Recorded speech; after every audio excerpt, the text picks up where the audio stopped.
السلام علیکم dear viewers, ہمارا آج کا ٹاپک ہے غسل کرنے کا مسنون طریقہ۔ اگر کوئی بھائی بہن غسل کرنا چاہیں تو اس کا مسنون طریقہ یہ ہے کہ پہلے آپ دائیں ہاتھ سے پانی لے کر دونوں ہاتھ گھٹنوں تک دھو لیں، پھر استنجا کیا جائے، چاہے استنجے کے مقام پر نجاست لگی ہوئی ہے یا نہیں، پھر بدن پر جہاں کہیں نجاست لگی ہو اس کو دھویا جائے، پھر دونوں ہاتھوں کو اچھی طرح صابن وغیرہ سے دھو کر آپ پورا وضو کریں۔ اہتمام کے ساتھ کلی کرتے وقت حلق میں پانی پہنچایا جائے، ناک میں بھی اچھی طرح پانی پہنچایا جائے۔ ہاں، اگر نہانے کی جگہ پر پانی جمع ہو رہا ہے یا زمین کچی ہو تو غسل سے فراغت کے بعد پاؤں دھوئے جائیں۔ اگر یہ غسل فرض ہو تو وضو میں بسم اللہ الرحمن الرحیم کے سوا کوئی دعا نہ پڑھی جائے۔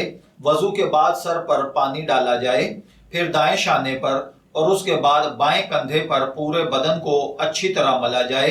صابن وغیرہ لگا کر ملیں یا ویسے ہی ملا جائے تاکہ کوئی جگہ خشک نہ رہ جائے اور بدن بھی اچھی طرح صاف اور پاک ہو جائے۔ پھر 2 مرتبہ سارے بدن پر اچھی طرح پانی بہایا جائے تاکہ کسی حصے کے خشک رہ جانے کا شبہ باقی نہ رہے۔ اگر وضو میں پاؤں نہ دھوئے ہوں تو اب آخر پر آپ پاؤں بھی دھو ڈالیں اور سارے بدن کو کسی کپڑے یا تولیے سے اچھی طرح اگر مناسب سمجھیں تو پونچھ ڈالیں۔ اس طریقے سے غسل ادا ہو جائے گا۔